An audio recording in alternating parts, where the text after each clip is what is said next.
sur Kivu 1, vous êtes les mieux informés.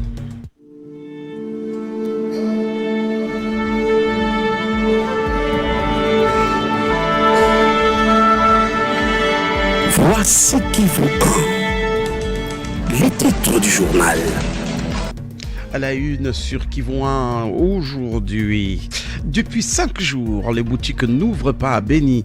Les opérateurs économiques protestent contre l'arrestation de l'un d'eux.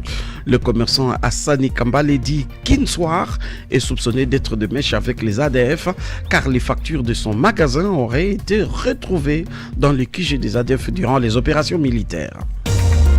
Toujours à la une, la conférence des présidents des groupes parlementaires de l'Assemblée provinciale du Nord Kivu se sont réunis bien sûr hier pour parler des questions budgétaires et de la présence des Sud-Soudanais à Nyiragongo qui devront être éloignés du Nord Kivu pour ne pas donner d'arguments aux pays voisins. Autre titre, Joseph Kabila n'a pas besoin de parler pour dire qu'il ne se présentera plus aux élections, car déjà la Constitution est claire là-dessus. Le chef de l'État n'a que 2 mandats renouvelables. C'est la précision du porte-parole du gouvernement Lambert Mende qui l'a répété il y a quelques jours sur TV5, en précisant aussi que ce n'est pas au chef de l'État de dire la date des élections et que cette tâche est réservée à la CENI. La radio à regarder, la télévision à écouter. Le 6h05, aujourd'hui, vendredi, avec Gisèle Kaimbani. Bonjour Gisèle. Bonjour Magloire Paloukou, bonjour aux auditeurs de la radio Vision de Goma. Depuis 6 jours maintenant, les activités économiques commerciales sont paralysées à Béni.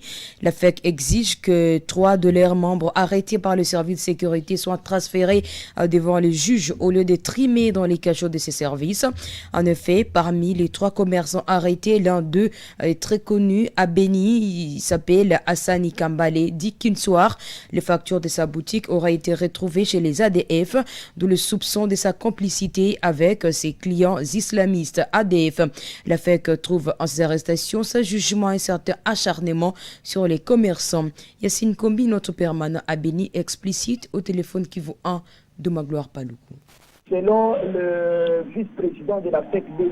Cléopas Kaunga, que nous avons interrogé, ils sont en train de demander au service de renseignement de libérer leurs collègues ou soit de les transférer devant leur juge naturel parce que jusqu'à présent, ils sont encore au niveau de la mer. Ils ne sont pas encore fixés de leur dossier. Alors, les opérateurs économiques sont en train de penser que cet acte posé par les services de renseignement serait... donc, ils sont en train de qualifier ça comme un acharnement contre les opérateurs économiques à Béni. Et surtout le monsieur là qui a été arrêté, qui soit c'est un opérateur économique de Béni très influent et aussi musulman. Les gens sont en train de penser que c'est aussi une manière de la justice de s'acharner aussi aux musulmans. Alors, Yassine Kombi, Hassani Kambale Kinsoir, est-ce que c'est la première fois qu'il est accusé parce que tant d'autres étaient déjà arrêtés puis libérés?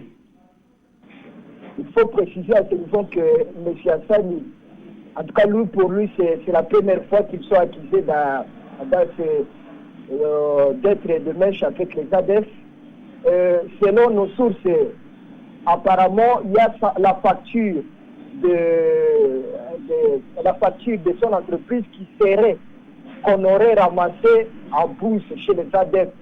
C'est à cause de ça qu'il serait interpellé par les services de renseignement. Et dans un point de presse, le porte-parole de l'opération Soukola 1, Mak Azukai, a condamné la grève de la FEC à Béni, argumentant que l'effraction individuelle et l'arrestation de Kinsoir est avérée. La réunion réglementaire interinstitutionnelle entre l'Assemblée provinciale et le gouvernement du Nord Kivu a eu lieu hier jeudi au siège de l'Assemblée provinciale. Ils se sont convenus, entre autres, de demander à la MONUSCO d'éloigner les Sud-Soudanais de Monigi dans le territoire de Nyiragongo pour ne pas donner de prétexte au Rwanda et à l'Ouganda sur leur sécurité. Ils ont relevé les difficultés d'élaborer le budget au Nord Kivu à cause des allocations qui traînent à Kinshasa. Ils ont aussi refusé réfuté la décision du ministère national des ITPR de supprimer le service des cantonniers. Le président de l'Assemblée provinciale au Nord Kivu, Jules Akuzumwami, a annoncé que toutes ces questions seront aussi discutées en plénière avec les députés si elles ne trouvent pas de solution. Nous vous proposons d'écouter tour à tour le gouverneur Julien Paluku Kahongya et le président de l'Assemblée provinciale du Nord Kivu, Jules Akuzumwami, après cette réunion interinstitutionnelle au micro de notre confrère Moustapha Kimal. Nous sommes venus parler des questions budgétaires parce que vous savez, avant d'élaborer le budget de la province, nous devons recevoir de Kinshasa des allocations financières qui doivent être mentionnées dans le budget. Et nous sommes dans des difficultés de devoir élaborer le budget parce que ces allocations ne sont pas encore parvenues au niveau de la province. 3, nous avons discuté de la question des Sud-Soudanais qui sont basés à Goma, parce que pour les enfants du Nord Kivu, ils sont témoins de ce que d'autres citoyens de leur pays ont fait chez nous, notamment les Ougandais et les Rwandais, et ils sont inquiets de leur présence. Voilà pourquoi, avec l'Assemblée provinciale, nous voudrions monter nos cris un peu plus haut pour que la MONUSCO puisse faire davantage, de manière à ce que ces Sud-Soudanais qui ont bénéficié de l'hospitalité congolaise puissent aller loin de l'Ouganda et du Rwanda pour que ça ne serve pas de prétexte à ces pays pour venir dans notre pays. De 4, nous avons parlé de la question des routes, parce que vous le savez, depuis un certain temps, l'Office des routes a suspendu les paiements des cantonniers sur nos routes. Et ensemble avec l'Assemblée provinciale, nous voulions savoir pourquoi est-ce que cette décision a été prise, parce que cette période est pluvieuse et ce n'était pas le moment pour que la décision soit prise. Oui, je suis satisfait dans la mesure où toutes les questions qui viennent de vous être évoquées par le gouverneur ont été discutées. Nous allons le poursuivre en plénière prochainement si nous sentons que nous n'avons pas encore eu de réponses satisfaisantes.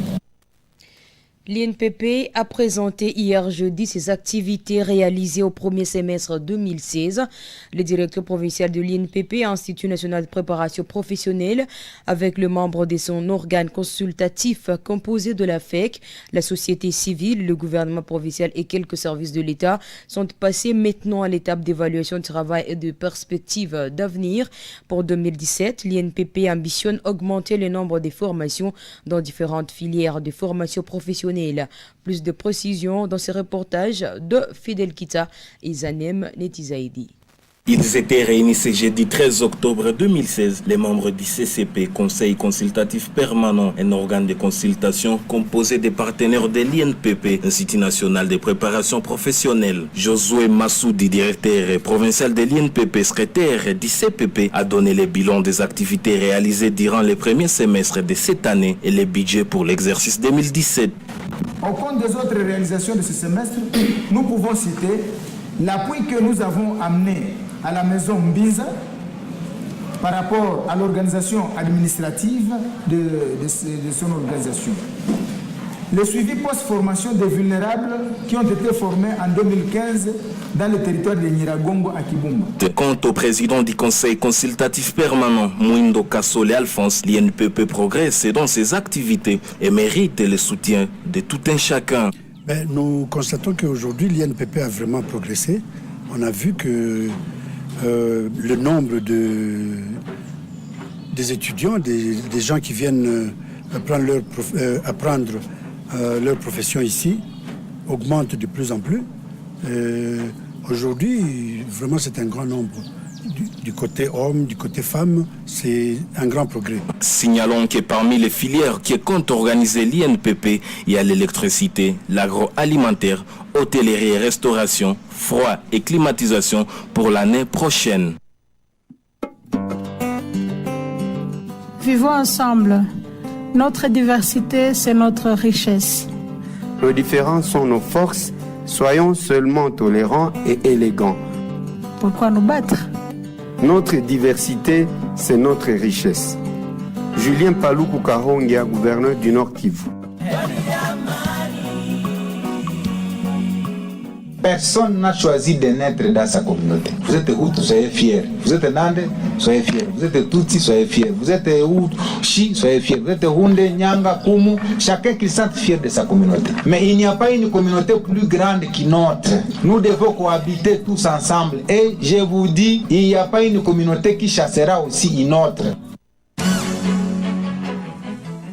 Ce message vous est offert par l'Union nationale de la presse du Congo, section du Nord Kivu, l'UNPC pour la liberté d'expression, la cohabitation pacifique et la paix. Il est 6h16 sur Kivu 1. Merci de votre fidélité sur la radio Vision de Goma. Le dialogue de Kinshasa va bientôt se clôturer. Le gouvernement congolais et la majorité présidentielle semblent boostés par le soutien de la SADC et de l'Union africaine qui n'envisage pas un deuxième dialogue. Fort de cet appui, le porte-parole du gouvernement congolais, Lambert Mende Omalanga, en tournée européenne, a encore réaffirmé que le président Joseph Kabila Kabange va respecter la Constitution et n'a pas droit au troisième mandat. À la question de savoir pourquoi le président ne le dit pas lui-même de sa bouche, Lambert Mende réplique que la Constitution est claire et que le président de la République a déjà dit qu'il respectera la Constitution. Il a dit chez nos confrères de TV5 Monde. Le président s'est prononcé après les événements. Il a bien dit que la Constitution serait strictement respectée, mais je pense qu'il y a des gens qui veulent prendre des postures plus ou moins extrémistes parce que précisément, ils ne veulent pas d'élections apaisées. Le président Kabila, pour l'instant, ne s'est pas exprimé sur ses intentions. Sera-t-il candidat ou pas Je ne sais pas pourquoi. Il n'y a pas dans la Constitution congolaise une disposition qui oblige le président à se déclarer non candidat. La Constitution dit que le président ne peut pas se présenter plus de 2 fois consécutivement. Et le président dit qu'il va respecter la Constitution. Je ne sais pas ce qu'il faut de plus pour que ces messieurs soient satisfaits. Le président Kabila ne se représentera pas pour un troisième mandat. Le président Kabila respectera la Constitution et la Constitution ne lui permet pas de se présenter pour un troisième mandat. Est-ce qu'il ne pourrait pas, plus simplement pour calmer les esprits aujourd'hui, annoncer une date butoir pour la tenue de la présidentielle, donner une date? Ce n'est pas le président qui organise les élections dans l'ordonnancement juridique congolais, c'est la Commission électorale nationale indépendante. Si le président osait se prononcer, il violerait la Constitution et serait passible de poursuite devant la Cour constitutionnelle. C'est le Conseil, la Commission électorale nationale indépendante qui a charge de fixer le calendrier électoral. Tout le monde le sait, mais ceux qui veulent mettre le feu aux poudres passent leur temps à casser du sucre sur le dos du président. Est-ce que ça veut dire que le président Kabila partira le 20 décembre ? Cela n'est pas, à mon avis, de la compétence du président, parce que la Constitution a prévu des dispositions qui font que, si la commission électorale n'est pas à même d'organiser les élections dans les délais prévus, il y a une période prévue pour permettre que la commission puisse s'acquitter de cette tâche. Et pendant cette période-là, le président en exercice, qu'il s'appelle Kabila ou un autre, demeure en fonction. À Kinshasa, pendant qu'on se prépare pour la signature de l'accord qui sera issu du dialogue politique, la SENCO tranche qu'elle ne participera plus aux travaux du dialogue. L'abbé Donatien Cholet, le secrétaire général adjoint de la conférence épiscopale nationale du Congo, a dit sur Kivu 1 que le souhait de l'Église catholique aurait été que le rassemblement de l'opposition de Etienne Tshisekedi participe à ces dialogues de la cité de Louia. Il est au téléphone Kivu 1 de Didier Mastaki depuis Kinshasa. Est-ce que la SENCO va rejoindre le dialogue pour conclure parce qu'on annonce déjà le respect de la Constitution? Alors, le problème de la SENCO se trouve au niveau de l'inclusivité. La SENCO espère encore qu'après le travaux de l'OIA, les deux parties vont s'asseoir dans une structure pour un compromis beaucoup plus large. L'inclusivité, c'est impliquer aussi ceux qui sont dehors. Ceux qui sont dans du rassemblement dans l'accord qui sera trouvé. On ne dit pas que ce qui sort de l'OIA ne compte pas, on ne dit pas ça. Mais il faudra exploiter ça dans un cadre qui mettrait tout le monde d'accord. La commission épiscopale américaine est venue pour une visite de courtoisie, une visite de solidarité, voulait se rendre compte de la réalité concrète pour voir dans quelle mesure ils peuvent nous aider directement, indirectement à bâtir la paix. C'est la fin de ces 6h05. Le prochain point d'actualité dans 40 minutes. Il sera 7h sur la radio de Goma.